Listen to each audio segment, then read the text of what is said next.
Hey everyone, I'm Rob Franick. I'm editor-in-chief here at the Princeton Review. Friends, let's just acknowledge right here and right now that this past college admission cycle was perhaps the most unforeseeable that it could possibly have been. But in large part, college-bound students had already submitted their applications by the time that things ground to a halt in March, which meant that for lots of graduating seniors, so many other factors changed.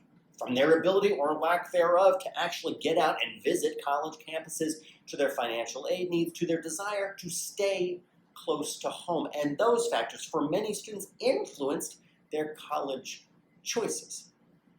Now, while the spring changes that we all just experienced were certainly unprecedented, we're now moving into a fall admission cycle that will bring us into uncharted territory and perhaps even more difficult to navigate. So, for those of you who will be applying to college this fall, you'll have to contend with differing circumstances, both in your own home high schools as well as in the colleges that you'll be applying to.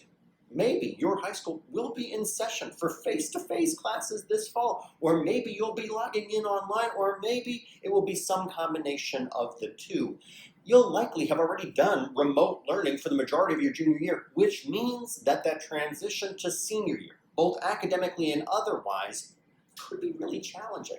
You may not have had the ability yet to take the SAT or ACT.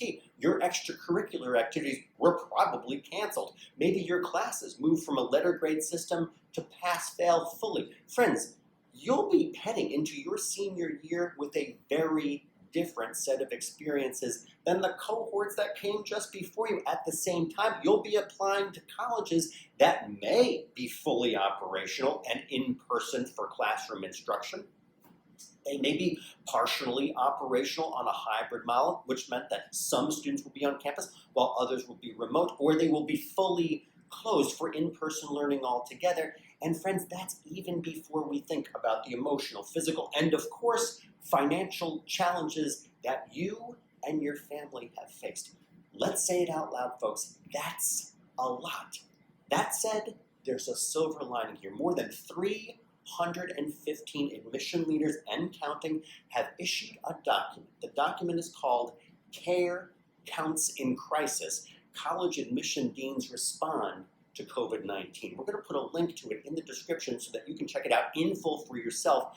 But here's the thing, the goal of that document is to reassure students, to reassure you that while admissions will feel very different this year, you will not be assessed by the 2019 or 2018 admission standards. Admission will be very different going into this next academic year. But before I tell you about the document itself, let's peek at who actually signed it. Again, more than 315 names and growing, but representatives from all 8 Ivy League colleges, as well as MIT, University of Chicago, and a number of top liberal arts colleges, including Bowdoin, Haverford, Williams, and other public research institutions. Big favorites of ours, at the Princeton Review, University of Arizona, UT Austin, that's the University of Texas at Austin, University of Michigan, and many others. Folks, what we're trying to convey here is that this is very much a mainstream set of principles and ideals that you can feel confident in taking heart in over the next year of time.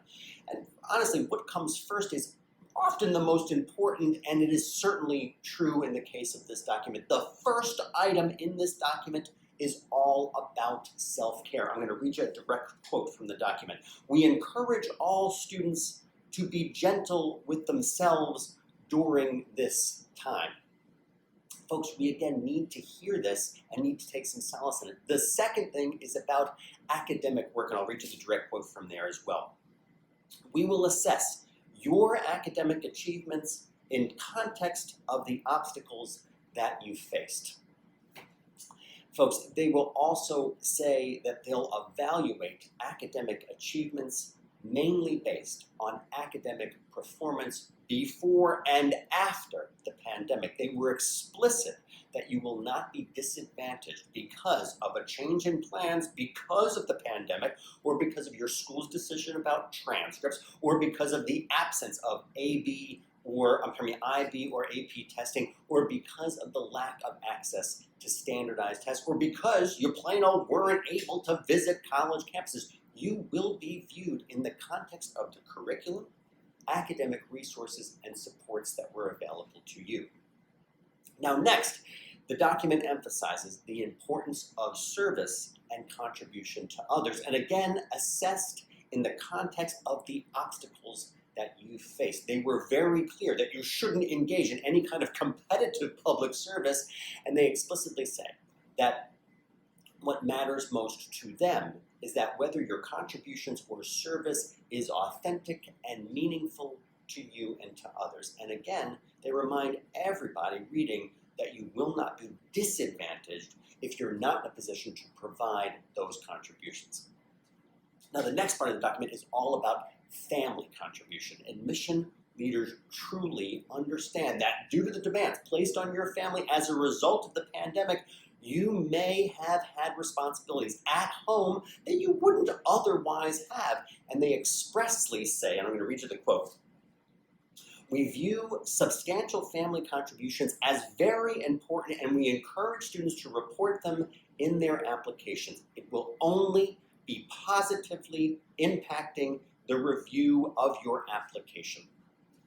Folks, you can and should feel very good about each of those statements. Now, the final section of the document is about extracurricular and summer activities, and the long and short of it is that you will not be disadvantaged for not engaging in them right now. The signatories on this really extraordinary document also call on students to communicate factors specific to you that may have impeded your academic performance. Now, of course, that information will be kept completely confidential, and they note that both the Common Application as well as the Coalition for College Application will provide opportunities for you to describe how you've been affected by the coronavirus pandemic.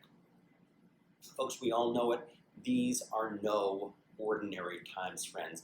But colleges get it. They truly get it. And what we're hoping that you'll take away from this quick video is much needed comfort in these very difficult times. If you haven't already, please do subscribe to our channel.